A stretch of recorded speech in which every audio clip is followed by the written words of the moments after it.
Bien-aimés, je ne sais pas si vous ressentez avec moi, je pense que nous sommes en train de vivre des moments particuliers. Ce n'est pas à cause de Haïti, mais Haïti, ce qui se passe là-bas confirme que nous sommes à l'aube d'un jour nouveau qui arrive sur la terre. Et mon message ce matin s'inscrit dans ce sens-là. Nous sommes à l'aube d'un nouveau jour. Ça m'a étonné le matin où j'ai ouvert la radio après la méditation, après la prière, et je tombe sur cette information, je me suis mis à pleurer, parce que je suis en plein dans le livre d'Apocalypse. Je venais de lire 6, 7, 8, 9, 10, et j'étais imbibé de cela. Je voyais les jugements qui tombaient sur la terre. Je voyais les catastrophes. Je voyais les désarrois humains. Et je méditais, j'étais encore imbibé de cela. J'ouvre la radio et on m'annonce Haïti sous les décombres. Port-au-Prince sous les décombres. Et mes amis, mes frères, mes sœurs, aujourd'hui, chaque jour qui passe est un jour particulier. Chaque jour qui passe devrait nous aider, nous emmener à nous rapprocher davantage du Seigneur. Parce que nous ne savons pas ce que demain nous réserve. C'est dans ce sens-là que j'aimerais partager ce message. Ce message, je l'ai vécu dans ma propre vie. Voyez-vous, parfois on vit des choses, on ne s'en rend pas compte. S'il vous plaît, tenez un peu les enfants tranquilles, parce que ça distrait un peu. Parfois, on vit des choses, on n'arrive pas à mettre des mots dessus. Je me suis rendu compte, bien aimé, que vivre pleinement avec Jésus-Christ, avec Dieu, il y a quelque part dans ta vie, quand tu vis réellement avec le Seigneur, quand tu arrives à toucher le cœur de Dieu, du moins que Dieu te permet de le toucher et de vivre quelque chose avec lui, c'est que quelque part caché, il y a une alliance entre toi et Dieu. Et j'aimerais tout ce matin parler de cette possibilité, de cette opportunité que Dieu nous donne bien souvent de rentrer dans une alliance avec lui. De vivre quelque chose de personnel, d'intime avec lui. Quand vous voyez un homme qui prospère, quand vous voyez une femme qui prospère, un homme de Dieu, une femme de Dieu, vous êtes tous des hommes de Dieu, vous êtes toutes des femmes de Dieu. L'homme de Dieu, ce n'est pas celui qui se tient ici là. Je fais partie des hommes de Dieu qui sont ici. Quand vous voyez un chrétien, un enfant de Dieu qui prospère dans sa foi, dans sa consécration, dans sa joie de servir Jésus-Christ, quelque part, caché dans la vie de cette personne, il y a une alliance. Et parfois la personne ne se rend pas compte. Parfois la personne n'arrive pas à définir, à mettre des mots sur ce qu'il vit. Je prends ici un texte rapidement de David. David dit dans 2 Samuel chapitre 23, voici les dernières paroles de David. Paroles de David, fils d'Isaïe, paroles de l'homme haut placé, de loin du Dieu de Jacob, du chantre agréable à l'Éternel. Chantre agréable d'Israël.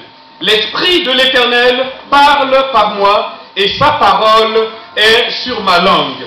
Le Dieu d'Israël a parlé, le rocher d'Israël m'a dit, écoutez, celui qui règne parmi les hommes avec justice, celui qui règne dans la crainte de Dieu, est pareil à la lumière du matin quand le soleil brille. Vous avez vu, non, le soleil, quand il brille le matin, la personne est comparée ainsi, et que la matinée est sans nuage. Ces rayons, après la pluie, font sortir de terre la verdure. Écoutez maintenant la suite. N'en est-il pas ainsi de ma maison devant Dieu, puisqu'il a fait avec moi une alliance éternelle, en tout point bien réglée et offrant pleine sécurité. Dieu a fait alliance avec David. Je reviendrai là-dessus tout à l'heure. Nous connaissons les grandes alliances dans la Bible. Les alliances que Dieu a contractées avec Israël. On appelle ça communément l'ancienne alliance. Et la nouvelle alliance que Dieu a contractée avec Jésus-Christ à travers son sang, sa mort, sa résurrection, et dans laquelle maintenant, dans cette alliance, nous sommes, nous qui avons accepté le Seigneur dans notre vie. Mais bien aimés, j'aimerais vous dire pour aller très rapidement que notre Dieu est un Dieu d'alliance. Notre Dieu se plaît à établir des alliances personnelles avec nous. Et j'aimerais vous encourager ce matin, au début de cette année, mes bien-aimés frères et sœurs, à entrer dans une alliance personnelle avec votre Dieu. J'ai la copie de mon alliance avec mon Dieu.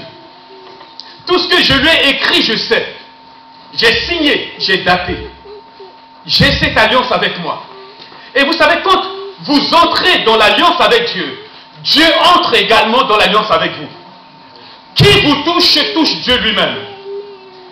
Celui qui cherche à vous roubler ou bien à vous troubler, il a en face de lui le Dieu avec qui vous avez contracté alliance. Amen.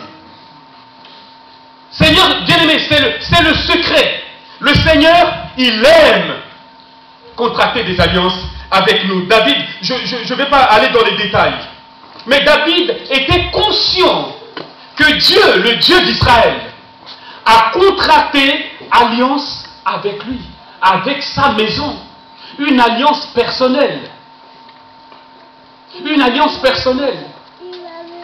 Si je pouvais vous donner les teneurs, les termes de mon alliance. Non, je ne veux pas. Parce que j'aimerais vous laisser vous-même vous placer devant Dieu pour entrer en alliance avec votre Dieu. Rien ne vous terrassera. Rien ne vous arrêtera. Jusqu'à ce que les termes de cette alliance-là s'accomplissent avec votre Dieu. David dit, une alliance qui est éternelle, en tout point bien réglée. L'alliance avec Dieu n'est pas désordonnée. Il règle tout pour le bien de celui ou de celle qui entre en alliance avec lui. Offrant pleine sécurité. Quand tu as contracté alliance avec ton Dieu, sois en paix. Dors tranquillement. Attention, ne te mets pas devant sous un cocotier pour attendre que les mangues tombent. Mais, ben, cocotier, mangue, ça fait, hein, c'est peu. Un peu. Ah oui, là j'ai été loin, hein, franchement. On peut attendre longtemps, ouais. Ouais, je peux attendre longtemps. Mais bien aimé, c'est la sécurité. Dites avec moi sécurité. Sécurité. Le monde peut. J'ai eu vent de quelques témoignages de ceux qui étaient là au moment où les 2 tours de New York sont tombés. Il y a des témoignages bouleversants, bien aimés, après cela. Quelques-uns, c'était des enfants de Dieu. Ils ont dit, en ce moment précis, où ils ont vu la catastrophe arriver, l'instinct, vous savez, en nous, il y a, ils appellent ça le 6e sens, hein. En nous, il y a quelque chose qui... Ça a déclenché, ils ont crié Dieu, souviens-toi de ton alliance avec nous. Souviens-toi de cette alliance. Et ils ont dit, par miracle, ils voyaient des gens par terre, troublés, et ils ont été comme miraculeusement protégés. Amen. Dieu te prépare avant que les choses mauvaises arrivent. L'alliance avec Dieu, je survole parce que le temps ne me permettra pas d'aller dans les détails. L'alliance avec Dieu, bien aimé, se fait d'abord pour Dieu. Son alliance est verbale.